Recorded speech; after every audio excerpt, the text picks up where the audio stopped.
What's going on, everyone?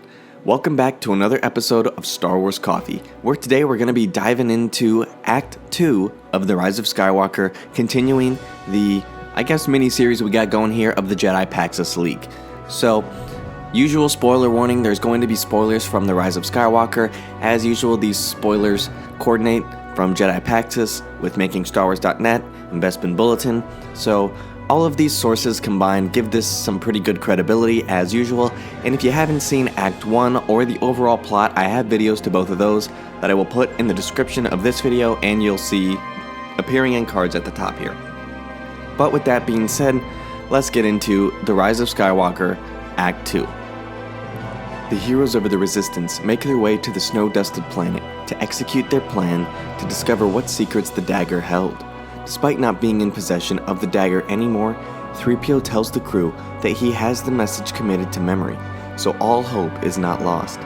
Poe tracks down an old contact of his, Zorii Bliss, who brings them to a small creature named Babu Frik, to hack 3PO's programming to read the language of the dagger. Frik tells everyone that he can unlock the message to be read, but in doing so, 3PO's memory will be wiped. Still reeling from the loss of Chewbacca, the heroes argue about finding another way to get the job done. But in an act of self-sacrifice, 3PO voluntarily consents to the droid's modifications, knowing that the droid we've known all of these years will essentially die. According to the sources of Jedi Paxos, this scene is reportedly the most emotional one in the film. Frik completes the hack, and 3PO is now able to read the message inscribed in the dagger. This action sequence creates the red-eye 3PO that we see in the D23 footage. The translated text points them to the location of the Emperor's own wayfinder. Having served his purpose, 3PO's memory wipe begins and he shuts down. Once the memory wipe is complete, 3PO reboots with a completely empty memory. While on this planet, Kylo initiates another mind bond with Rey to try and divine her location a second time. Kylo spends much of this time antagonizing Rey. Some of this conversation revolves around her parents and the truth behind the dagger. It was once used to murder her parents. Many years ago, Ochi was sent to murder Rey's parents, who were trying to hide Rey from the galaxy. Ochi succeeded, leaving her parents as nobodies to be forgotten by that galaxy. Where Ochi failed was with Rey. He could not find her, so he left her behind on Jakku. This is what Rey remembers. The ship leaving in the wake of her parents' murder, not her parents abandoning her. Rey lashes out at Kylo during this bond, and their lightsabers clash. Having gotten everything he needed from Rey during the session, he cuts off the bond. The Star Destroyers arrive, after having followed our heroes there. As Kylo makes his way down to the planet, Zorii helps the Resistance escape by employing the use of something described as a First Order passage device. Something that transmits a signal recognized as friendly to the First Order, allowing the ship to pass uninterrupted. As our heroes make their escape, we see that Palpatine's orders Hux and Pride are being carried out as children are being rounded up by soldiers of the First Order. This next sequence takes place on the First Order Star Destroyer above this planet.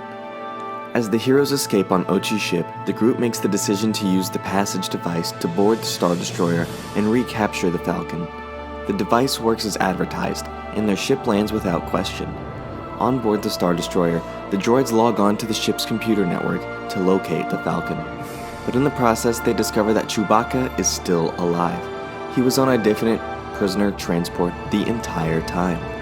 The team hatches a plan to rescue him, but Rey splits off, feeling as if something is calling to her. Meanwhile, the others find Chewie, but their rescue attempt fails and they are all taken captive. The calling Rey feels is caused by the dagger, which draws her to it in Kylo's living quarters. Back on the planet's surface, the planet, having grown tired of a fruitless search for Rey, Kylo initiates another Force bond with her. He discovers that she's on his Star Destroyer, and a lightsaber duel breaks out between the two of them across two different locations. Kylo on the surface and Rey aboard the Star Destroyer. During this encounter, Kylo reveals that there is more to the story behind Rey and her parents. Rey is the granddaughter of Emperor Palpatine. He tells her that they are meant to join together on the dark side and that it's all part of the Emperor's plan. It's clear that at this point in the story, Kylo is fully committed to what the Emperor's mission is for him. Once Rey and Kylo's Force Bond duel ends, Kylo makes his way back to his ship, and Rey grabs the dagger, and Chewbacca's, and bolts. Rey bumps into a fresh-minded C-3PO along the way, hands him Chewbacca's effects and the dagger, and tells him to make a run for it while she stalls Kylo. When it appears that all is lost for our heroes that have been captured by the First Order, General Hux arrives and surprisingly not only allows them to escape, but points them in the direction of the Falcon. Hux was the mole within the First Order that Finn and Poe had received information from. Rey and the other heroes make a break for the Falcon and escape. After they leave, Kylo kills Hux for treason against the First Order. From this point forward, General Pryde is the sole commander of the First Order military. The Emperor contacts Pryde and demands that he use one of them specifically equipped Star Destroyers to destroy the planet and act as a loyalty, and Pryde complies. Next, we travel to Endor, where the information gleaned from 3PO's translation of the dagger's writing leads to the location of a second wayfinder device, which turns out to be aboard the wreckage of the second Death Star on the forest moon of Endor. Along their way to the wreckage, the crew comes in contact with a person named Jannah. It is revealed that she was press-ganged into the First Order service as a child, but eventually escaped and found her way to Endor, where she has been living for some time. At this time, it is revealed that she is the child that Lando lost to the First Order all those years ago. Jannah provides Rey with transportation to get to the Death Star wreckage. Rey makes her way to the wreckage and begins climbing her way through its twisted remains. She eventually reaches the Emperor's throne room and discovers a chamber connecting to that room that contains the second wayfinder. Rey approaches the object and picks it up, which induces a vision of a possible future for herself. It is in this vision that we see the dark side Rey, as seen in D23 footage. Jedi Paxis also confirms that his sources have told him that we hear the Emperor's voice in this scene. The vision shocks Rey, and she stumbles back into the throne room where Kylo Ren is waiting for her. Kylo takes possession of the Emperor's Wayfinder, destroys it, and indicates to Rey that the only way to get another Wayfinder is to go through him and take Vader's. A lightsaber battle ensues, beginning in the throne room and eventually transitioning to the exterior wreckage among the waves.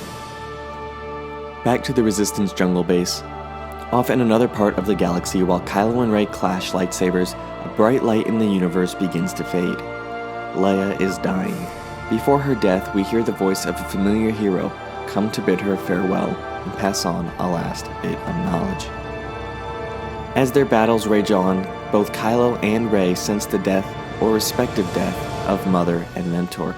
They both react, but Rey recovers from the shock sooner and leverages that moment to take Kylo's weapon from him and stab him through the chest with it.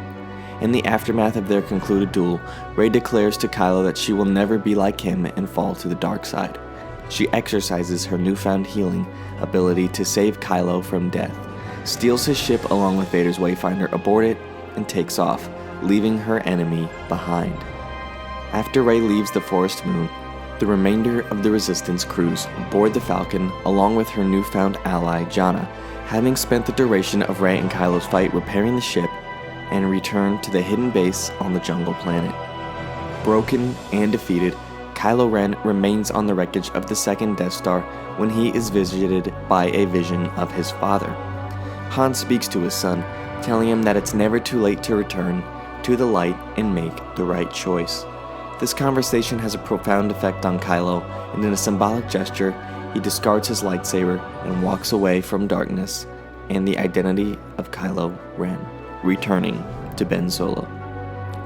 And that wraps up the second act of The Rise of Skywalker from the Jedi Paxis League.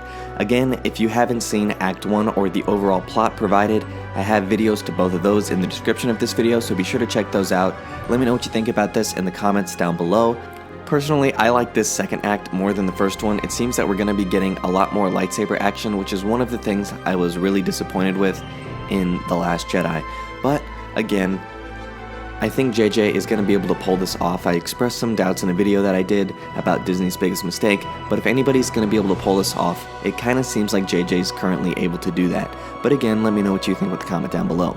But that wraps things up for me here in this video. Thank you guys for watching, God bless, and may the Force be with you.